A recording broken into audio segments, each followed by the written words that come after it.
श्री स्वामी समर्थ. नमस्कार मित्र आणि मैत्रिणींनो, येत्या 25 जुलैला म्हणजे शनिवारी आलेले आहे आषाढी एकादशी. तर या आषाढी एकादशीला काय करावे व काय करू नये, कोणत्या चुका टाळाव्यात, कोणते नियम पाळावेत, एकादशीच्या दिवशी विठ्ठल रुक्मिणीची पूजा कशी करावी, कोणता शुभ मुहूर्त आहे की ज्या काळात आपण पूजा केल्याने आपल्याला संपूर्ण पूजेचं फळ मिळेल, ही सर्व माहिती आज आपण आजच्या व्हिडिओत पाहणार आहोत. त्यासाठी व्हिडिओ शेवटपर्यंत नक्की पहा.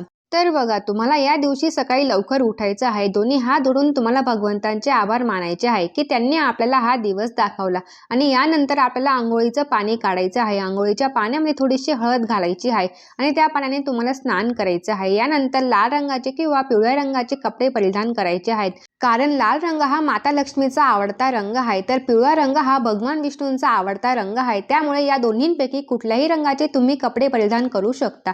नंतर आपल्या देवघरातील देवांची पूजा करून घ्यायची आहे. भगवान विष्णूंची मूर्ती असेल, विठ्ठलांची असेल, बाळकृष्णांची असेल किंवा आपल्या स्वामींची मूर्ती असेल, तुम्हाला कोणत्याही रूपाची पूजा तुम्ही या दिवशी करू शकता. त्यांना पिवळी फुलं अर्पण करा, तुळशीपत्र अर्पण करा, पिवळ्या रंगाचा नैवेद्य अर्पण करा. धूप दीप अगरबत्ती लावून तुम्हाला वातावरण प्रसन्न करायचं आहे. पण शक्यतो आषाढी एकादशीच्या दिवशी विठ्ठल रुक्मिणीची पूजा करावी. जर तुमच्याकडे विठ्ठल रखुमाईची मूर्ती नसेल तर ती तुम्ही बाजारातून नवीन विकत घेऊ शकता.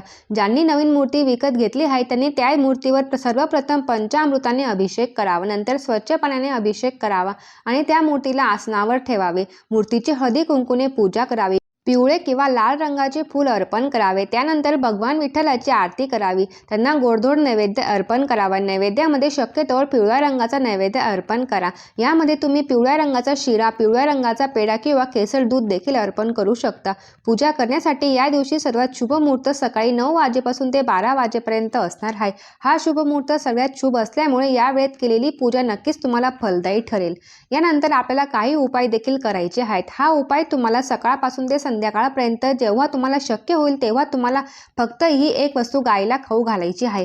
आषाढी एकादशीच्या दिवशी गायीच्या सेवेला अनन्यसाधारण महत्त्व आहे. आपल्या शास्त्रामध्ये असं म्हटलं जातं की ज्याच्या घरी गाय त्याच्या घरी विठ्ठलाचे पाय, आणि आषाढी एकादशी ही आपल्या विठ्ठलाला समर्पित आहे. भगवान विष्णू हे विठ्ठलाचेच एक अवतार आहेत आणि म्हणून या दिवशी गायीची सेवा आवर्जून करावी. गायीच्या शरीरामध्ये 33 कोटी देवता निवास करतात. गाय ही रुद्रांची आई आणि 8 वस्तूंची कन्या आहे. 12 आदित्यांची बहीण आहे. अमृतरूपी दूध देणारी गाय आहे. गाय ही स्वर्गात जाण्याची जी शिडी आहे ती गोसेवेने स्वर्ग प्राप्त होतो. गायीला देवाच्या वरचे स्थान दिले गेले आहे, म्हणून आपल्याला या दिवशी हा उपाय आवर्जून करायचा आहे.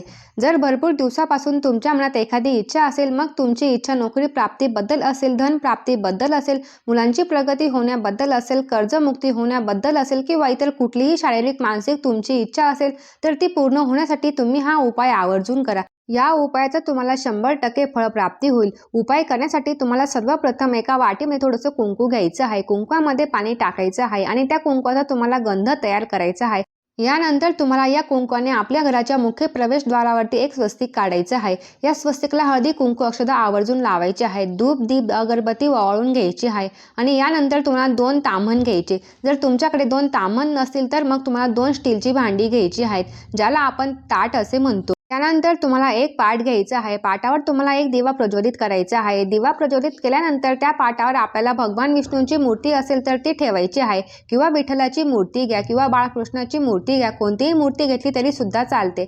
यानंतर जी ताम्हण किंवा ताट घेतलेला आहे त्यामध्ये तुम्हाला कुंकवाने एक स्वस्तिक काढायचं आहे. एक स्वस्तिक भगवान विष्णूंसाठी आणि दुसरं स्वस्तिक हे माता लक्ष्मीसाठी असे तुम्हाला 2 स्वस्तिक ताटामध्ये काढायचे आहेत. यानंतर त्या स्वस्तिकला मध्ये 4 बिंदू आणि कडेला 2 लाईन द्यायच्या आहेत आणि त्या स्वस्तिकला हळदी कुंकू अक्षता अर्पण करायचे आहेत. यानंतर तुम्हाला गुळाचे 2 खडे घ्यायचे आहेत आणि त्या स्वस्तिकच्या मधोमध तुम्हाला ते गुळाचे खडे जे आहेत ते ठेवायचे आहेत.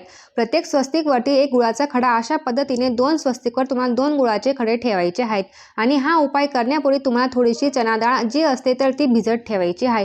गुळाचे खडे ठेवल्यानंतर तुम्हाला प्रत्येक स्वस्तिकाजवळ थोडी थोडी चणा डाळ देखील ठेवायची आहेत. लक्षात ठेवा, ही चणा डाळ भिजलेलीच असावी आणि 2 ताटामध्ये थोडी थोडी चणा डाळ तुम्हाला गुळा शेजारी ठेवायची आहे. यानंतर त्या स्वस्तिकला धूप दीप अगरबत्ती ओवाळून घ्यायची आहे आणि तिथे बसून तुम्हाला 108 वेळा ओम नमो भगवते वासुदेवाय नमः या मंत्राचा जप करायचा आहे. त्यानंतर तो गुळ आणि चणा डाळ जवळ एक तुळशीपत्र देखील तुम्हाला ठेवायचं आहे.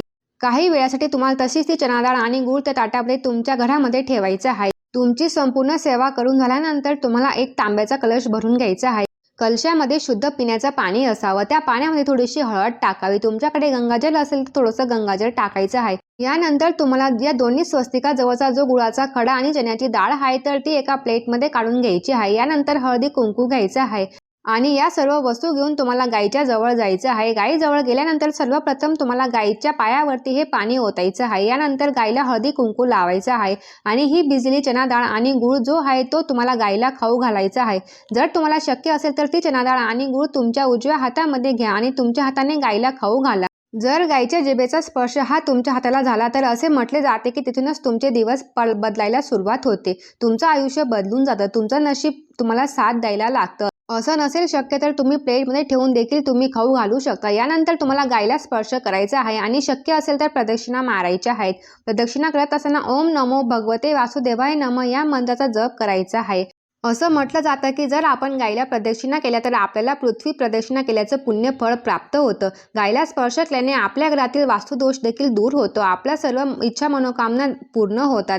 यानंतर तुम्हाला गाईच्या पायाखालची थोडीशी माती उचलून तुमच्या घरात आणायची आहे. तुमच्या घरात ठेवायची आहे. यामुळे तुमच्या घरामधले वास्तुदोष, नकारात्मक ऊर्जा असेल, पितृदोष असेल, वास्तुदोष असेल यासारख्या समस्या ज्या आहेत तर त्या निघून जातात आणि आपलं घर हे पवित्र होतं. तर अशा पद्धतीने तुम्हाला एक छोटासा उपाय आषाढी एकादशीला आवर्जून करायचा आहे. अतिशय प्रभावी उपाय आहे. तुम्ही नक्की करा. या उपायाने तुम्हाला शीघ्र फळ प्राप्त होईल. आता आपण पाहू की एकादशीच्या दिवशी काय करावे व काय करू नये, कोणते नियम पाळावेत.